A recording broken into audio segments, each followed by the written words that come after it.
days ago regarding the David Noakes case. Noakes was uncovering and fighting the big problem, the Benign Cancer Act, and we're also going to talk about the European Arrest Warrant. So, okay, so we're also going to be live streaming on Facebook now as well. So I've got Aaron Johnston on. We're talking about the European Arrest Warrant, which is what David Noakes finds himself involved with, and also his partner, Lynn Thayer. So live streaming on Facebook, and we're going to have a record for YouTube. Things have all changed this weekend due to powers beyond our control. Welcome, Aaron. Over to you. Who are you? Thank you, Caroline, for doing this interview. And we must bring attention to the whole of the entirety of the UK regarding this situation, because this affects every single one of us, as we know. The European Arrest Warrant, most people think this is for, to protect ourselves, but in reality, this isn't to protect any of us but the elite. And, it was introduced after 9/11 attacks. It's basically an adoption of two treaties, the Maastricht Treaty and the European Convention on Extradition, which was introduced in 1959 or 1957, I believe. So, you have to ask yourself the question, why did they bring this law into place? To make it look like they were protecting us from terrorists that they created. So over all the years, we've watched over all these years since 9/11, terrorist attacks have been more and more common, but you only ever hear of these terrorist attacks in the media. And of course, the media is controlled. So they use this law now to attack any one of us that go against their narrative. And that's exactly what David and Lynn have done. They have went against the mainstream narrative, which is, let's give everybody chemotherapy so we can make a profit and kill them off. That's basically what it is. Absolutely. And when you think 1 in 2 people are going to be subjected to cancer throughout their lives at some point, so that probably means every one of us watching today will know somebody who has had cancer, who's died from cancer.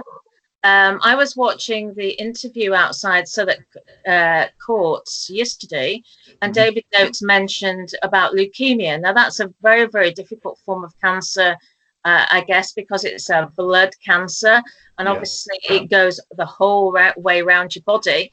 It's a difficult cancer to alleviate, shall we say, because we're not allowed to say cure, but they were working on this.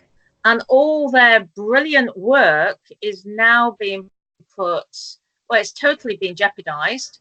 And what's really ironic is that David Noakes started off by really putting a spotlight on the European Union and the corruption there. And so he's gone from there. And I guess people like myself are sort of following in his wake and trying to expose the truth, because both David and I know that the politicians will not expose the whole truth and nothing but the truth. I'm just going to hold up now for anybody watching. This is, I used to be the Leave campaign manager for the Brexit campaign. And this is the poster that we had regarding the European Arrest Warrant.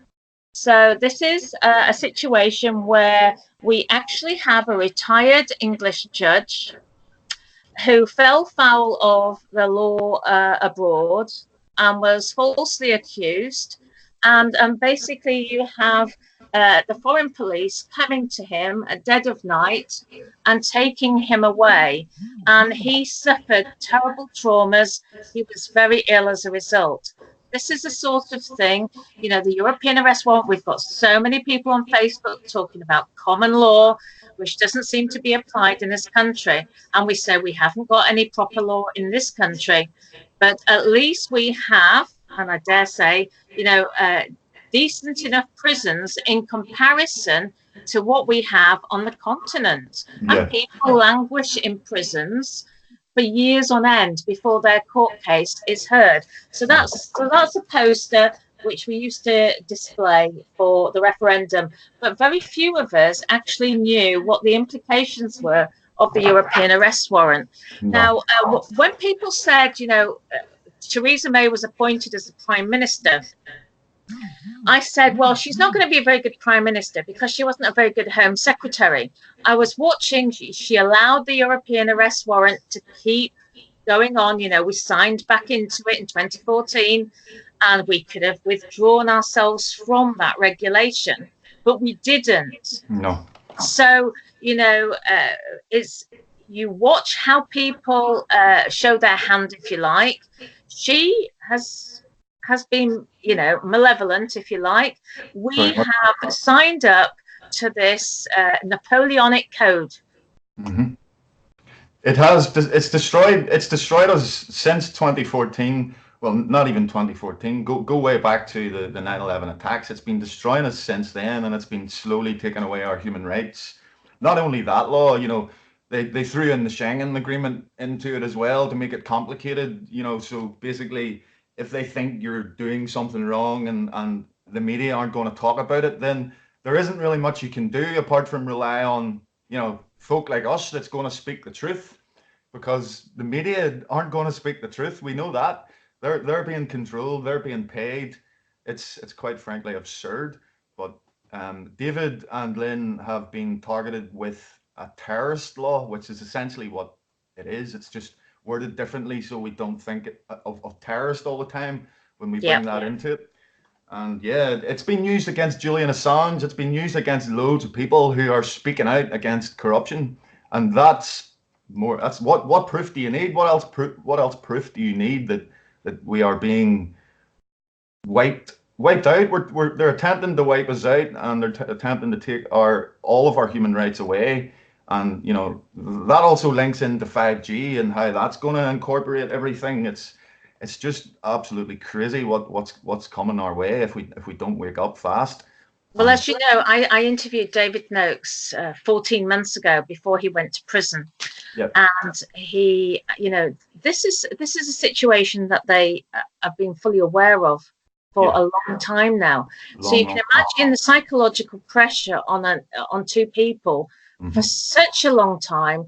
With this prospect of going to court, European Arrest Warrant, because as far as I remember, they had a laboratory which was in either Jersey or Guernsey, and they classed it as under the French jurisdiction. I'm sure somebody watching will pick me up on all of this. Oh yes. And you see, the thing is, the high suicide rates in the French prisons, whilst people are waiting to go to court, and you're in a court where they don't speak English, perhaps. Yeah, they're basically isolating you and trying to instill the fear in your brain, and then you'll give in to their game. Basically, it's a form of control and mind control.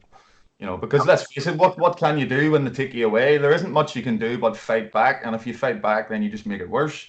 So this is what's important right here now. These type of discussions, because, as I say, the mainstream media will not discuss this unless it benefits them. So somehow, if by miracle, coming through till Thursday, coming here now, when Lynn is supposed to be dealt with, we don't know what they're doing right now. They're up to something right now to try and get this through. We know that. But you have to ask yourself a question. Why do they actually want to punish this woman when she hasn't done anything? What are they trying to do? So she's, as I understand it, she's supposed to be taken to France on Thursday, and that coincides with David Noakes' reappearance in court. Yes. So, it seems, I don't want to preempt what's going to happen, but it seems a bit of a coincidence that David Noakes is going to court in London on the same day as Lynn is supposed to be taken to France. And let me explain to anybody at home, we're not talking about extradition. We're talking about the European Arrest Warrant. I've seen a lot of videos on Facebook that seem to have muddied the waters, and they've included this bit of information and that bit of information. At the end of the day, This is the European Arrest Warrant. In 2012, 2013, something like 3,000 people were removed from these shores, just like the picture of that judge, taken to Europe and languished in prison. And the suicide rate is so high, especially in places like France, before they come to court. And there's absolutely nothing that your local MP can do, which just shows that these MPs, including our Justice Secretary, it's Robert Buckland. We've got 2 MPs in Swindon. There's Justin Tomlinson for North Swindon, and we've got Robert Buckland in South Swindon. Now, Robert Buckland is actually a qualified QC. 2 days ago, I put out an SOS video. Robert, I would love to meet with you. And I've also spoken to the Swindon Yellow Vests. And this is something now that we have to take back control and do something in our constituencies.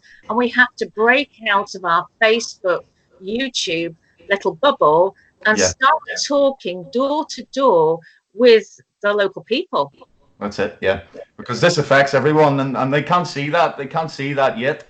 For instance, if the worst is to happen here, I very much doubt that that's going to be plastered all over the media as well. So again, we're being kept in the dark here for a good reason, and that's why we must do this as well, and encourage everybody else to put themselves in the shoes of this woman who has tried to help sick people who.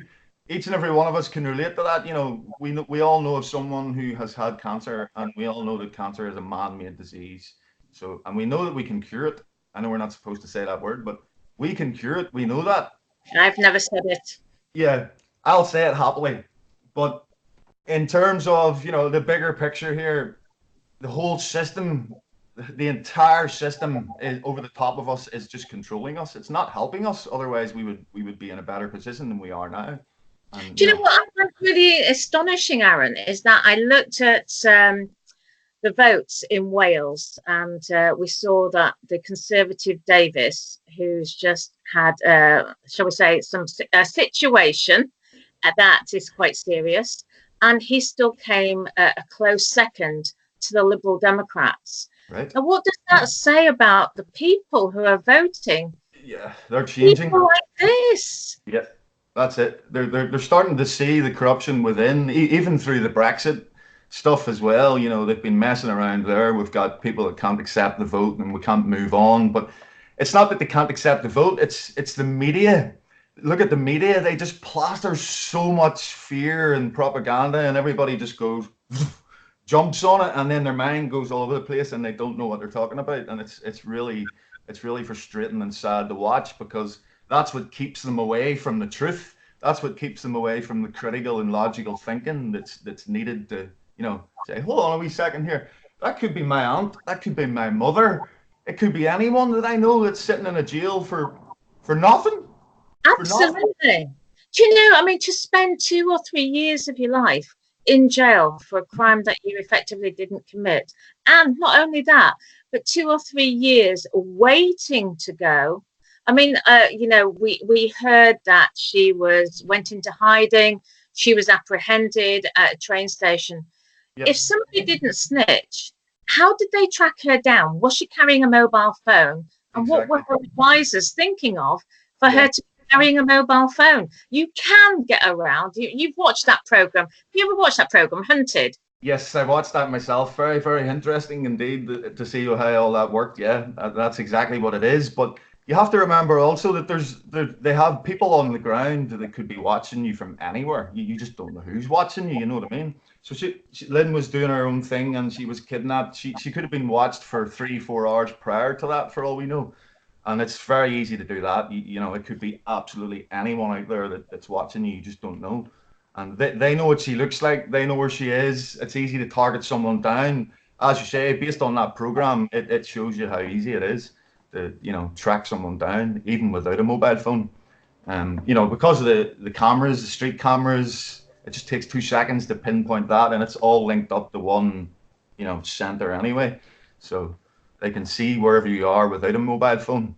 But in Lynn's case, this is just, it's a pure attack on human rights and every single one of us at the same time, you know, because she has not done a thing wrong. But the most dangerous thing here is that the prisons in the UK, especially this prison that she's in now, is controlled by a French company, Sodexo, which is just like the benefits system where it's handed out to Atos, and these people just get paid for making decisions that benefit their masters. That's all. They don't take in any human consideration, no morals into consideration, no human rights into consideration. It's just, if that person does this, take them out, because they're a threat. They're a threat. We are a threat to their system, and it's starting to crumble as we speak. It's starting to crumble. But that's what 5G is all about. That's what 5G is all about, because they need to take back control. And that's how they will take back control if it rolls out, that is. But yeah, the Sodexo, the internal companies that are actually running our jails, they have the most notorious records for the treatment of humans. So, you know, this is a serious matter. France, I can tell you that. So that's sorry, that's no consolation to obviously the people involved. I was talking to a lady today. Her husband was murdered. And she was saying there was no such thing as justice in the court system. No. She said, you know, it's a case of this person has moved on, but then there's all these other people now. They have to make a decision. What do we do with these people? It's not about justice for the victims. No. It's do we pin the blame on them? It's a bit like damage limitation, and then we move on. There is, you know, I guess I'm a person of faith, and if you don't have faith, it must be very, very difficult to be able to work all this out. It is. Without faith, it's basically impossible, because you're defeating yourself without the faith. And as you know, you have to think positively, think logically. We can think doom and gloom, but what's that going to get us? Obviously, we need to point out the truth in the process, but stay on track, so to speak. Absolutely. But yeah, this is one of those things coming up to Thursday here. I feel we need to push it a lot more coming up through this week, because, you know, I'm not too sure on how much publicity is going to be given to this. I doubt there's going to be much at all. I've looked on Google and I've looked at other people on YouTube. I actually watched a guy last night from Greece who recorded his phone call to the prison where Lynn is, and he made it took him 20 odd minutes to get through on the phone, and he got through to the governor in what's the prison called? Ben, I can't remember. That's it. Yeah. Well, the governor actually lifted the phone and spoke to the guy, and he informed her what Lynn was, what Lynn has been doing, what the system is doing, and essentially what that governor was doing. You know, she has a responsibility to put our human rights first, regardless of whether we are in a prison or not. And they aren't doing that. They are illegally holding her there for the process, waiting for the process of well, so-called extradition, but it's not extradition, it's persecution and illegal. You know, it's illegal, 100%. So this is speaking to the prison, I mean, with due respect, I mean, I've tackled it from a different angle, and I think that's what's so good about the movement, is that we're all doing different things. Yes. Because I've got a political angle, and because I've met a lot of these politicians. In fact, Robert Buckland, the Justice Secretary, had actually attended a financial seminar that I arranged in a school. So, you know, we were photographed for the Swindon Advertiser. So he does know who I am. Yeah. I was doing this project for getting financial education into the schools, because I could see that the kids of today we're going to struggle without any shadow of a doubt. So basically, I wrote to Robert with a passionate plea. Look, we've met. I know he's got family illnesses that are well publicized. It's not something that he doesn't want anybody to know about, and anybody in the Wiltshire area knows about them. So really a case, you know, Robert, if you do watch this tonight, or if anybody in your constituency especially could send this video to Robert. I've already emailed him with my previous video. I've said I will meet with him wherever he wishes to be met. And I would urge everybody now to contact Robert Buckland, the MP for South Swindon, and send a video, write an impassioned plea to him for consideration, and let him think about the fact that he has medical situations in his family. We all know about people who've got cancer. And Aaron, I know for everybody watching tonight, we're not going to let this rest. No. Aaron and I are going to be talking to the Swindon Yellow Vests and anybody else interested in helping us. So, Aaron, have you got anything else to say before I sign off? Well, all I can say really is let's keep working together and let's keep telling the truth, no matter what happens, really, because if we give up, then, if we give up, then it's over. Then it's over, isn't it? If we give up. It is. Yeah, I wouldn't like to be in that position myself. I've put myself in Lynn's shoes and I put myself in David's shoes, and I can see that that's one of the most horrible positions to be in.